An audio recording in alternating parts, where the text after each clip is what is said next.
Hello बच्चों, कैसे हैं आप लोग। हम लोग पढ़ रहे थे यूनिट नंबर सेकेंड सॉल्यूशन यानी विलयन पढ़ रहे थे। तो विलयन में पढ़ा था इसके पहले कि परासरण क्या होती है। तो हम लोग पुनः देखते हैं कि परासरण क्या होती है। अगर अर्ध पारगम्य झिल्ली द्वारा, जैसे मान लिया क्या है, सेमी परमेबल मेम्ब्रेन लगा दिया जाए, अर्ध पारगम्य झिल्ली द्वारा एक तरफ मान लिया विलायक भर दें, यह जल भर दें। मान लिया हम यहाँ क्या कर देते हैं, जल भर देते हैं।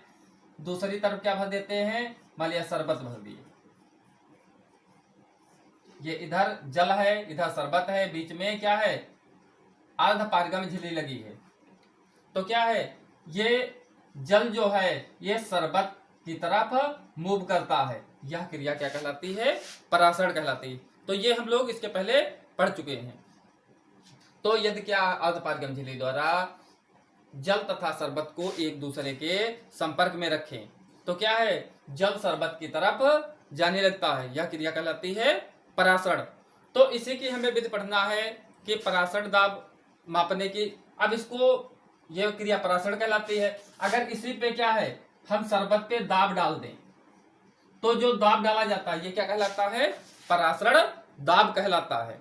तो परासरण दाब हम पढ़े थे। अब इसको मापने के लिए एक बर्कले हार्टले प्रोसेस प्रयुक्त होता है। तो हम लोग आज पढ़ेंगे परासरण दाब मापने की बर्कले हार्टले विधि। तो इसमें क्या होता है, इसमें एक गेज लगा होता है, उसी की सहायता से हम लोग दाब का मापन करते हैं। तो अब हम लोग शुरुआत करते हैं। तो इसमें क्या होता है, एक संरंध्र नली होती है। ये इस प्रकार की नली होती है। ये इसमें 3D स्ट्रक्चर नहीं दिख रहा है, ये क्या होता है 3D। तो क्या है, ये संरंध्र नली होती है इस प्रकार की, जैसे ये मार्कर है इस प्रकार की ये नली होती है गोल गोल ये। तो इसमें क्या होती है, एक संरंध्र नली होती है जिस पर कॉपर फेरोसाइनाइड, ये जो संरंध्र नली बनी हुई है ये कॉपर फेरोसाइनाइड, ये संरंध्र नली मान लिया ये है ये। तो ये संरंध्र नली, इस पे क्या है, ये छिद्रित होते हैं, कॉपर फेरोसाइनाइड इस पे चढ़ी होती है। तो क्या होती है, इसमें एक संरंध्र, यही लिखना।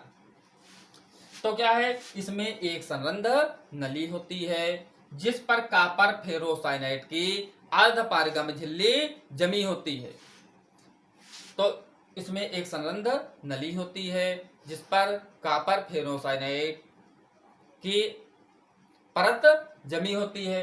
यह जो संरंध्र नली है यह एक स्टील के पात्र में फिट होती है। कहे में ये जो पात्र है ये स्टील का होता है।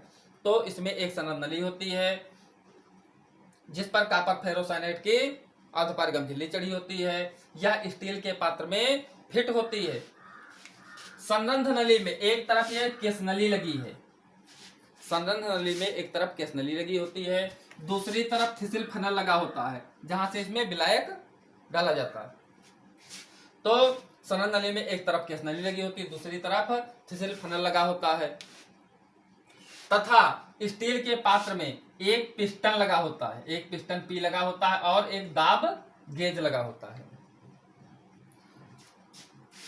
संरंध्र नली में विलायक भरा होता है और क्या है, स्टील के पात्र में विलयन होता है। तो जैसे ही परासरण क्रिया होती है तो क्या है, हम लोग परासरण पढ़े कि क्या है, पतला घोल गाढ़े घोल की तरफ प्रवेश करता। तो जैसे ही परासरण क्रिया होती है तो क्या होता है, जो विलायक है ये क्या है, विलयन की तरफ प्रवेश करने लगता है। यानी अर्धपारगम्य झिल्ली से होकर कहा जा रहा है, विलयन में प्रवेश करने लगता है, जिससे केस नली का जो तल है वो क्या है, गिरने लगता है।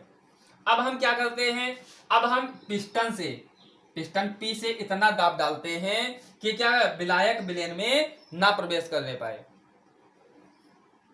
यही दाब कहलाता है, जितना हम दाब डालेंगे कि विलायक विलयन में ना प्रवेश करे, यही दाब कहलाता है परासरण दाब। और इसे हम दाब गेज द्वारा ज्ञात कर लेते हैं। अब पुनः एक बार देखते हैं, इसमें एक संरंध्र नली होती है। तो इसमें क्या लिखना है, इसमें एक संरंध्र नली होती है जिस पर कॉपर फेरोसाइनाइड की अर्धपारगम्य झिल्ली लगी होती है। यह संरंध्र नली स्टील के पात्र में फिट होती है।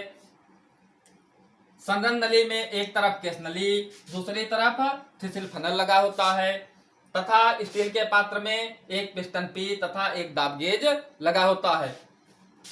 सनन नली में विलायक भरा होता है तथा स्टील के पात्र में विलयन होता है। जैसे ही परासरण क्रिया होती है तो विलायक विलयन में प्रवेश होने लगता है। अब हम क्या है, पिस्टन द्वारा इतना दाब डालते हैं कि क्या है, विलायक विलयन में ना प्रवेश कर पाए, अर्थात परासरण क्रिया रुक जाए। यही दाब कहलाता है परासरण दाब।